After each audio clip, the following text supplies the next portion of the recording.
안녕하세요. 아르케고스 경영연구소의 이승화입니다. 와, 이거 카메라 보고 떠드는 거 너무 어색한데 유튜버나 영상 제작을 전문적으로 하시는 분들은 어떻게 하는 건가 싶네요. 저는 기본적으로 문자가 더 익숙하고 영상으로 뭔가를 말하니까 아무래도 정제가 안 되는 그런 느낌이라 난잡하고 설익은 걸 공개적으로 표현하는 것 같아서 좀 부끄럽네요. 그런데 세상 일이라는 게 꼭 그렇게 예쁘게 정돈된 언어로 전하는 것보다도 때로는 이렇게 주절거리는 게 더 효과적인 경우도 있겠다 싶어서 영상을 한번 찍어볼까 합니다. 물론 제가 영상을 편집하는 재주도 없고 지속할 만한 능력은 더 안 되기 때문에 다른 어디 유튜버 분들도 보면은 아이디어 고갈로 번아웃이 오고 이런 분들도 많던데 저도 아이디어가 많지도 않고 그래서 꾸준히 계속 할 것 같지는 않고요. 가끔씩 그냥 오늘처럼 뭔가 말하고 싶은 아이디어가 생기거나 하면 이렇게 저희 동네를 산책하면서 편하게 얘기해 볼까 합니다. 자, 각설하고 본론으로 들어가 보겠습니다. 이제는 다들 보셨지 싶은데요. 근래 넷플릭스의 예능 프로그램이죠. 흑백 요리사가 큰 흥행을 기록했죠. 저도 참 재밌게 보았고요. 벌써 시즌2 제작에 대한 얘기도 나오더라고요. 그런데 그 등장인물 중에서도 진정한 주인공이라고 불린 사람이 미국에서 건너왔던 에드워드 리 셰프였죠. 그런데 제가 이 에드워드 리 셰프의 스토리랑 언행을 좀 더 살펴보다 보니까 문득 머릿속을 스치는 개념이 하나 있었어요. 거기에 더해서 최근에는 블랙핑크 멤버인 로제가 데스타인 브루노마스랑 같이 만든 노래 아파트, 아파트가 크게 흥행 중이죠. 에드워드 리 그리고 로제. 오늘 제가 말하고 싶은 주제는 이 두 사람의 어떤 공통점에 대한 겁니다. 여러분은 혹시 TCK라고 들어보셨나요? TCK? Third Culture Kid의 약자인데요.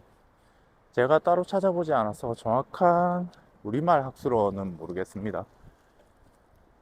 그런데 그냥 직역하자면 그냥 우리말로 옮겨본다면 아마 제3문화 I 이런 정도로 표현될 수 있겠네요. 근데 이게 콕 집어서 I만 가리키는 게 아니라 개념어다 보니까 성인의 경우에도 동일하게 표현되긴 합니다. 그래서 TCK가 어떤 개념인가 하면요. 만약 어떤 어린아이가 있는데 그 아이의 가정이 해외로 이민을 갔다 오쳐요. 그러면 아이의 부모는 이민 1세대, 아이 자신은 건너간 시점에 따라서 이민 1.5세대 내지 2세대쯤으로 불리겠죠. 이런 경우에 부모가 가진 원래 모국의 문화를 가리켜서 제1문화 혹은 홈컬처라고 하고 현재 몸담고 있는 머물고 있는 지역 내지 그 나라의 문화를 가리켜서 제2문화 혹은 호스트컬처라고 합니다. 그러면 제3문화란 뭐냐 하면 제1문화나 제2문화처럼 공동체 차원인 게 아니라 제1문화와 제2문화가 모두 영향을 미쳐서 그 아이의 내면에서 뒤섞이는 바람에 나타나는 그 개인, 그러니까 각각의 TCK들이 가지고 있는 고유한 문화적 성향을 가리키는 겁니다. 그래서 TCK 자체의 정의는 성장기에 유의미한 기간을 부모가 가지고 있는 기반 문화와는 다른 문화 속에서 보내면서 성장한 탓에 내면의 자신만의 제3문화를 갖게 된 사람을 일컫는 겁니다. 자, 그래서 아무래도 그런 성향은 주로 이민자나 외교관 혹은 선교사 자녀들이 이런 상황을 많이 겪게 되겠죠. 그런데 꼭 해외가 아니더라도 미국 미국처럼 한 나라 안에서도 다양성이 크게 공존하는 나라라면 나라 밖을 나가지 않고도 이런 일을 겪을 수도 있습니다. 뭐 이를테면 겨울이라고 했을 때 마음속에 떠오르는 그 사람의 심상이라는 게 미네소타 출신과 텍사스 출신이 같을 수가 없겠죠. 물론 저는 미국 사람이 아니어서 완전하게 모르겠습니다만 날씨가 다르기로 유명하잖아요. 그리고 비단 미국만이 아니라 우리나라의 경우에도 국토의 크기에 비해서 전통적으로는 지역색이 꽤 강했었기 때문에 고향을 떠나서 타지로 이주한 가정의 경우라면 한 나라 안에서 발생한 TCK도 많았다고 할 수 있습니다.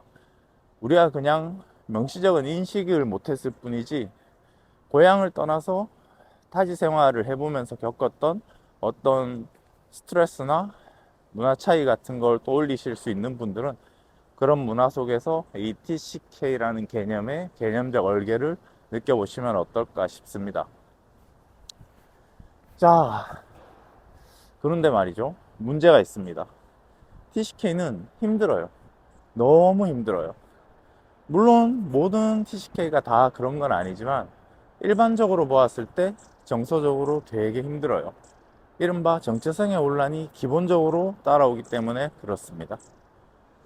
TCK가 그 개인의 정체성 관점에서 힘들어지는 이유는 앞서 말씀드렸듯이 부모의 문화인 제1문화 소속도 아니고 그렇다고 해서 현재 내가 몸담은 곳의 문화인 제2문화 소속도 아니거든요. 엄밀하게는. 심지어 이주를 여러 번 했다. 여러 나라를 다녔을 수도 있잖아요. 그렇게 했다면은 이게 더 파편화되어서 조각나는 거고요. 그래서 TCK가 스스로 느끼는 자신의 기반이라는 건 제1도 제2도 아닌 양쪽이 뒤섞여 버린 제3의 문화를 내면에 가지게 됩니다. 그러니까 TCK는 하나의 모델이긴 하되 그렇긴 하지만 모든 TCK가 단일한 특성을 가지는 게 아니라 각자가 모두 제각각이 된다고 봐야 합니다. 이렇게 보면 정체성의 혼란이 안 오기도 어렵겠죠. 비슷한 처지의 TCK들끼리는 서로 어느 정도 공감할 수 있지만 뭐 그렇다고 해도 공동체는 고사하고 완전히 나와 딱 일치하는 공통된 문화적 기반을 가진 사람을 만나는 것 자체가 평생 쉬운 일이 아니라는 의미가 되니까요. 그런데 정체성의 혼란이라는 것은 참 어마어마한 단점이긴 합니다만 또 한편으로는 이걸 뒤집어서 보면 TCK도 나름의 장점이 있긴 합니다. 일단 좀 우역다짐 같긴 합니다만 일단 문화적 충격에 견디는 능력 내지는 그런 상황에 대한 적응력이 생기겠죠. 그리고 독립심, 소통 능력 뭐 그런 걸 키우게 될 가능성도 크고요. 서로 다른 문화의 영향 속에서 자랐기 때문에 세상의 다채로움을 인정할 줄 아는 세계관도 자연스럽게 가지게 될 거고 아마도 이런 맥락이 높은 창의성하고도 연결이 될 겁니다. 하지만 그 어떤 장소에 대해서도 강한 귀속감을 가지긴 어렵겠죠. 그런데 이 장소라는 관념이 철학적으로 굉장히 중요하거든요. 너무 무의식적으로 깊이 새겨져 있다 보니까 흔히 간과하게 되지만 우리 인간은 거의 모든 것을 공간적으로 인식하는 편입니다. 이게 좀 이해하기가 쉽지 않은데 추상적 실제라고 할 수 있는 사회적 계급 같은 걸 예로 들어보면 그나마 좀 쉽게 이해가 됩니다. 예를 들어서 우리가 왜 흔히 윗사람이 어쩌고 이런 표현을 무의식적으로 많이 쓰잖아요. 특히 우리 동양 사람들이요. 그런데 위가 있고 아래가 있다는 것은 바로 그 인식의 대상이 되는 영역을 그 대상을 공간적 위상으로 인식한다는 뜻이잖아요. 그런데 계급은 개념이지 그 자체가 공간이 아닌데도 마치 공간처럼 인식하는 거잖아요. 위, 아래 이런 식으로 표현하면서. 그리고 이게 실제 우리 삶의 공간에도 영향을 미치게 되고요. 회사 같은 데서 위라고 불리는 사람들과 아래라고 불리는 사람들이 가지는 점유하는 공간의 위치나 크기가 다르죠. 생각하는 방식을 살펴봐도 뭐 앞을 내다본다, 뒤를 돌아본다, 이런 식의 표현을 흔히 쓰듯이 우리가 공간적으로 세상을 인식하는 것은 우리 호모 사피엔스의 아주 근본적인 의식 구조 중에 하나입니다. 저는 경영과 일을 직업적으로 가르치는 사람이다 보니까 아무래도 조직이나 인사의 관점에서 사람을 바라볼 때가 많은데요. 우리가 흔히 어떤 결과를 독해할 때는 보통 방금 제가 얘기한 것처럼 그 상황에서 주된 인물의 재능을 위주로 바라보게 되죠. 그런데 이런 접근법은 조직 관점의 독해를 하는 훈련이 부족하기 때문에 주로 이런 사람에게 좀 집중하게 되는 그런 성향이 나타나게 되죠. 주된 인물의 행실이나 역량이 어떻고 그런 식으로 관점이 흘러가는 경향이 매우 큽니다. 하지만 사람에 대한 맥락을 떠나서 정말 중요한 배경으로서의 공간, 특히 좀 더 추상적으로 봐서 개념적 공간이라 할 수 있는 사회적 맥락이 우리 모두의 주변에 공기처럼 놓여 있다는 말씀을 드리는 겁니다. 자, 그래서 TCK 얘기로 돌아가 보면요. 우리가 상대방의 어떤 사람과 상호작용을 한다고 하면 상대방의 정체성을 파악하기 위해서 흔히 하는 질문을 보면 공간과 연결되어 있습니다. 보통 사는 곳이나 좀 더 친해지면 출신지 같은 곳을 묻잖아요. 서로를 파악할 때 가장 기초적인 질문이 그런 거잖아요. 누가 만약 저한테 뭐 예를 들어 저한테 어디 출신이세요?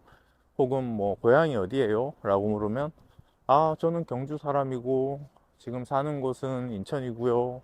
뭐 학교는 대전에서 나왔어요. 라고 대답하는 식이죠. 이런 질문과 응답은 너무 일반적이죠. 그런데 TCK는 이 일반적인 상황에 대응하기가 참 난감합니다. 그럴 수밖에 없겠죠. 이게 여러 나라를 거쳤고 또 제1 문화가 다르고 이런 상황일 때 표현하는 게 상당히 난감합니다. 정말로 딱 그 질문에만 답하자니 제대로 된 답이 안 되는 느낌이고, 그렇다고 이걸 잔뜩 부연 설명을 붙이자니 또 마뜩지 않게 되는 상황이 인생 내내 따라다니게 되는 거죠. 그러다 보면 TCK에겐 어떤 모종의 숙명이 생길 수밖에 없다는 생각이 듭니다. 자연스럽게 튼튼한 공간적 정체성을 가지는데 어려움을 겪기 때문에 공동체가 제공해주는 그런 배경으로서의 공간적인 도움 없이 스스로 직접 자기 자신만의 정체성을 구축해내야만 하는 아주 고통스러운 동시에 어찌 보면 멋진 숙제가 생기는 거죠. 물론 저는 TCK가 아니기 때문에 이런 건 좀 조심스럽게 덧붙이는 이야기이긴 합니다. 힘든 당사자라면, 정말 많이 아픈 사람이라면 얼마나 힘들겠어요. 자, 그래서 왜 에드워드 리였을까? 왜 하필 바로 지금 2024년, 오늘 우리 2024년에 한국을 살아가는 우리 한국인의 마음에 와 닿은 사람이 그 요리사들 중에서도 에드워드 리였을까? 생각을 해보면 그건 아마도 에드워드 리 셰프가 이민자 자녀인 전형적인 TCK로서 자신의 근원을 찾아가는, 다시 말하자면 제1문화를 탐색하면서 정체성을 통합하는 여정에 나선 그 도전이 주는 의미가 크기 때문이 아닌가 싶습니다. 그리고 50대, 저는 아직 50대가 아닙니다만 50대 중년의 나이에도 불구하고, 혹은 비로소 그 나이가 되었기에 그가 이룬 그 통합, 그 사람이 이룬 그 통합의 모습이 우리들에게 주는 감동이 크기 때문이라는 생각이 듭니다. 그래서 로제의 노래가 흥행하게 된 맥락도 유사하다는 생각이 들어요. 로제도 딱 TCK잖아요. 부모는 한국인이고 자신은 뉴질랜드에서 나고 호주에서 자라다가 한국으로 건너와서 대중예술가의 길을 걷고 있잖아요. 정확한 나이는 모르겠습니다만 분명히 아직 20대일 것 같은데, 그런 성장 과정을 고려하면 뉴질랜드, 호주, 한국이라는 상이한 문화가 로제라는 사람 속에 같이 섞여 있겠죠. 그런데 로제라는 예술가가 그 뒤섞인 내면에서 세상을 향해 꺼내든 걸 보세요. 이게 정말 의미심장합니다. 아파트라는 노래는 너무나 전형적인 팝, 그러니까 소구의 멜로디죠. 그녀의 개인적인 관점에서 보자면 제2문화 기반의 형식을 따르는 건데, 그 알맹이가 되는 아이디어는 한국의 술 게임에서 착안했으니까 제1문화에서 가져온 거죠. 미국 에드워드 리 셰프의 경우를 봐도 이분이 미국 남부식 요리에 기반하고 켄터키 버번에 강한 애착을 가진 에드워드 리라는 요리사가 한식에서 아이디어를 가져왔듯이, 이런 모습을 보면 이 두 사람이 요리, 한 사람은 요리, 다른 사람은 노래라고 하는 요리와 노래라는 다른 형식의 예술을 하고 있지만 프로세스적으로는 등치죠. 둘이 동일하다는 걸 알 수 있습니다. 아주 흥미롭죠. 아주 재밌습니다. 제1문화를 아이디어로 삼되 그걸 감싸는 형식은 제2문화를 따르는 방식을 통해서 이 사람들은 자신의 내면에 그걸 통합을 해내고 동시에 그것을 세상에 자신의 목소리로 투사하는데 성공한 겁니다. 아마 그냥 이건 개인적인 느낌이긴 한데, 제가 방금 말한 이 공식은 아마 누구든 재활용할 수 있지 않을까 싶습니다. 그래서 저는 이분들, 그러니까 미국인이면서도 한국인이고 뉴질랜드 사람이면서 호주 사람이면서 한국 사람이기도 한 이 사람들의 정체성이 바로 지금의 우리들, 현대 이 2024년을 살아가는 한국인들에게 주는 의미가 굉장히 큰 게 아닌가, 그렇게 느껴지거든요. 그게 바로 흥행의 유의일 것 같고요. 시간과 공간을 통합해서 하나의 시공간적 관념으로 바라본다고 치면 우리 사회 자체가 너무 짧은 시간에 급변을 겪었죠. 그렇기 때문에 같은 공간 안에 계속 살긴 하지만 어제의 공간과 오늘의 공간이 달라졌다고 하면 우리는 그 속에 계속 머물긴 하지만 머물면서도 동시에 TCK가 되어버리는 것과 유사한 상황이 되잖아요. 왜냐하면 공간이 단지 위치적으로만 동일할 뿐이지 사회상이 바뀌었으니까요. 이런 맥락과 관련해서 흥미로운 얘기가 하나 생각나는 게, 어디 영상에서 봤던 것 같은데, 어떤 탈북자분, 이분 북한에서는 되게 엘리트셨던 것 같은데, 아무튼 이분 말씀이 탈북자들이 탈북을 해서 우리 한국에 오면 대부분 적응을 잘 못하고 굉장히 힘들어 한다고 하더라고요. 뭐 당연하겠죠. 사회 시스템이 너무 다르니까. 그런데 아예 정체성 측면에서, 그러니까 온전히 한국 사람이 되고 말고 하는 경계가 있대요. 그건 대충 10살 무렵이라고 하더라고요. 그러니까 10세 이전에 탈북해서 오면 아예 한국인으로 자라게 되는데, 더 나이를 먹어서 심지어 성인이 되어서 한국에 오게 되면 흔한 말로 뭐 그 탈북자들 얘기로 북한물을 완전히 빼는 건 안 된다는 거예요. 나름 적응을 해서 살긴 하지만요. 그래서 이것도 가만 보면 일종의 TCK 문제이고 정체성의 이슈죠. 제가 전에 미국에 출장을 갔을 때 겪은 일화도 하나 있는데 참 재미있습니다. 제가 그때 속해 있던 회사에서 아주 고위직에 계신 분의 명령을 받고 다른 동료들과 함께 팀을 이뤄서 미국의 여러 빅테크 기업들 탐방을 다녔던 적이 있거든요. 같이 갔던 동료들 정말 애를 많이 쓰고, 그리고 회사 밖에 많은 분들도 흔쾌하게 도움을 주셔서 덕분에 참 귀한 경험을 하고 왔는데요. 그때 만났던 분들 중에 한 분은 저보다 좀 연배가 있는 형님이셨는데, 이분은 우리가 이름을 모를 수가 없는 어느 큰 빅테크 기업에 아주 오래 몸담은 분이셨어요.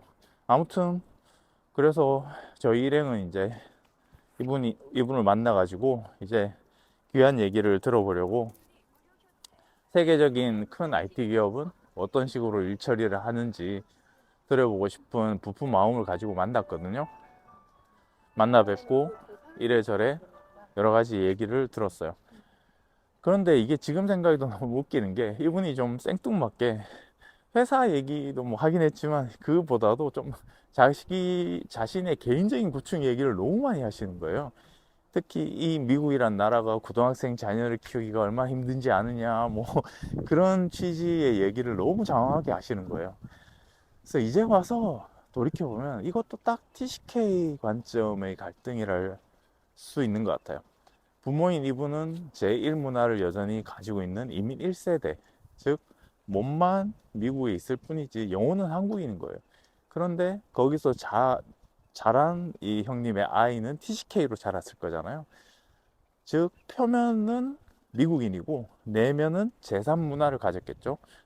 그러니까 겉으로 보면 한국인인 아빠와 미국인인 아이가 서로 갈등이 생겼던 거고, 그 일상이 너무 힘든 아빠가 마침 우연히 찾아온 다수의 동포들에게, 같은 문화를 가진 사람들에게 하소연을 하셨던 게 아닌가 싶습니다. 그런데 이런 사연들이 우리가 일일이 다 주목하지 않아서 그렇지, 세상에 얼마나 많은 사람들이 힘들어하고 있을까 싶은 생각이 드네요. 비슷한 다른 얘기를 하나 더 덧붙이자면, 저희 친척 어른들 중에도 일찍 미국에 이민 가서 정착하신 분들이 있는데, 예전에 가끔 명절에 만나서 들었던 얘기를 떠올려 보면 지금에서야 의미가 참 깊게 느껴지는 말들이 있습니다. 이를테면 이 아재들 그리고 형님들 하시는 말씀이, 나는 죽으면 절대로 미국 땅에 묻히지 않을 거야 라고 하시는 거예요. 그런데 이건 어떤 의미죠? 이제 개념을 알았기 때문에 독해가 되죠. 제1문화의 담지자로서 이미 1세대인 나에게 미국이라는 장소는 비속의 공간이 아니라는 뜻이죠. 이건 그냥 뭐랄까요, 미국이라는 장소는 나에게 삶의 수단, 생계의 수단일 뿐인 거지 내 영혼이 묶여 있는 곳이 아니라는 의미인 거예요.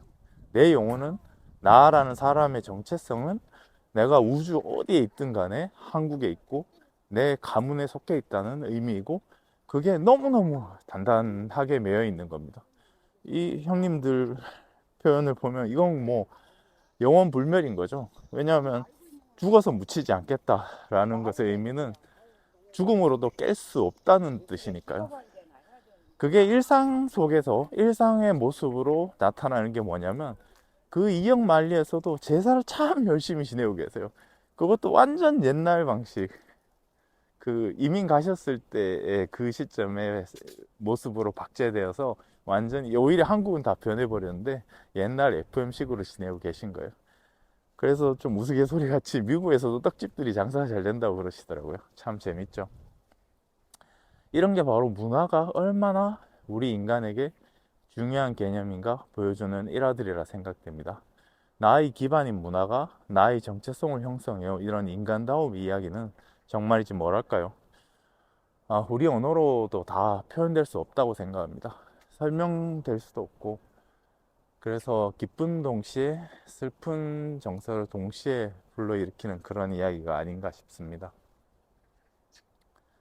제가 그래서 이런 TCK 개념이 머릿속을 스친 김에 몇몇 논문이나 이런 자료들도 찾아보았는데요. 어느 선생님이 TCK 정체성 변화와 소속감에 대해서 연구한 걸 봤는데 어떤 관점이 너무 마음에 들더라고요.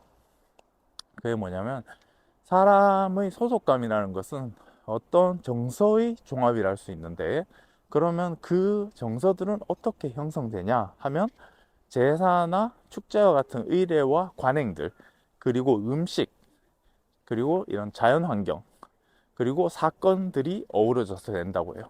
이것들이 핵심이라는 거죠. 즉 어떤 사람이 의례, 음식, 자연을 통해서 겪은 그 경험의 총체가 그 사람의 내면에 어떤 통일된 정서를 만들게 되고, 그러면 그 정서가, 그 통일성이 그 사람에게 그 문화에 대해 소속감을 갖게 만드는 거예요. 그러면서 같은 문화를 가진 사람들하고 교류하고 인정받는 과정을 통과하게 되면 비로소 나는 어떤 사람이야 하는 정체성을 가지게 되는 거죠. 우리가 명시적으로 인식을 못할 뿐이지 우리들 대부분은 이게 성장 과정에서 사회적으로나 뭐 무의식적으로나 자연스럽게 그냥 되니까 인식을 못할 뿐인데, TCK들은 그게 안 되는 조건에 놓여 있으니까 그 사람 개인의 내면이 되었든 뭐 인간관계가 되었든 갈등이 터져 나오는 게 잦은 거죠. 예전에 우연히 앤소니 헐이라는 이름이었던 것 같은데, 그 뉴욕에서 활동하는 영상 제작자인지 뮤직비디오 감독인지 하는 뭐 그런 분의 인터뷰를 본 적이 있어요. 한인 2세, 3세들 찾아서 이렇게 인터뷰하는 그런 유튜브였던 것 같아요. 제가 가능하면 다시 찾아서 링크를 걸어 두도록 할 텐데요. 이분이 흑인 아버지와 한국인 어머니 슬하에서 자랐는데 자신의 정체성에 대한 얘기를 하는 그런 내용이었어요. 그런데 성인이 되어서 한국에 온 적이 있는데 자신이 한국에서 나고 자란 게 아님에도 불구하고 한국의 자연을 뭔가 우연한 기회에 교외 수도권 밖으로 나가서 어느 산을 올라갔나 봐요. 근데 이 한국의 자연을, 산천을 보는 순간 엄청난 감정의 소용돌이가 몰아치면서 그냥 그 즉시 자신이 여기에 속한 사람이라는 걸 바로 느꼈다고 말하더라고요. 저는 딱 이 앤소니 헐님의 사례가 오늘 제가 말한 맥락에 부합하는 경험이 아닌가 싶어요. 비슷하고 또 좀 더 유명한 사례로는 작가이자 뮤지션인 미셸 자우너의 얘기도 있습니다. 저는 음악은 잘 몰라서 얼마나 유명한 음악가인지는 모르겠습니다만 그 작품의 이름이 되게 유명합니다. H마트에서 울다 라고 하는 이 미셸 자우너님의 자전적인 이야기가 되게 유명한 책이거든요. 이게 참 첫 문장부터 사람 울립니다. 엄마가 돌아가신 뒤로 나는 H마트에만 가면 운다. 아우, 그냥 한 문장에다 책 전체를 압축해 놨고 절로 눈물이 나오는 문장이죠. 미셸 자우너 같은 경우에도 미국인 아버지랑 한국인 어머니 사이에서 자랐는데 어머니가 일찍 암으로 돌아가셨다고 해요. 그 뒤로 뭐 한국에 대해서 특별한 정서를 의식적으로 가진 건 아니었다고 하는데 어느 날 H마트를 들어가는 순간 엄마가 해줬던 한국 음식들이 자연스럽게 그 이 사람 영혼에 뭐랄까요, 스위치를 켜는 거죠. 의례, 음식, 자연, 사건, 사람, 문화, 정체성, 소속감 쭉 이어지는 겁니다. 자, 그래서 정체성이라는 건 나 자신이 결국 어떤 사람인지를 묻고 밝히는 참 근원적인 거잖아요. 그래서 이 개인적인 관점을 뒤집어서 보편적인 질문으로 치환을 해본다면 정체성을 묻는다는 건 결국 인간이란 무엇이냐 하는 질문이 되겠죠. 이렇게 바라본다면 이 질문은 우리 인류가 지나온 그동안의 여정을 함께한 질문에 가깝다는 생각이 들고요. 그동안의 위대한 현자들이 나름대로 답을 주시긴 했지만 뭐랄까요, 완전히 깔끔하게 어떤 우리 언어로 표현되는 답에 이르지는 못한 것 같고, 그래서 이 질문은 누가 되었던 영원히 자기만의 몫을 가지고 씨름해야 하는 질문이 아닌가 싶습니다. 그래서 그렇기 때문에 에드워드 리 같은 어른의 모습이 하나의 모범이 되어주니까 그런 어른들을 보고 공부하고 주변에서 가까이 할 수 있다고 하면 뭔가 기댈 만한 언덕이 되지 않을까 싶습니다. 자, 이렇게 흑백 요리사 얘기로 시작한 게 온갖 얘기를 다 했네요. 한편으로는 오늘 언급을 못했는데 참가자가 아닌 심사위원이었던 안성재 셰프도 TCK라고 할 수 있죠. 미국에서 일찍 이민을 가가지고 굉장히 온 가족이 고생을 하면서 막 미군 소속으로 참전도 했다고 하고 그렇게 고생하고 우여곡절 끝에 성공한 요리사가 되고, 그런데 성공한 후에 다시 모국으로 돌아왔다는 게 참 의미심장하고 요리라는 건 정말이지 뭔가 근원적인 주제다 싶네요.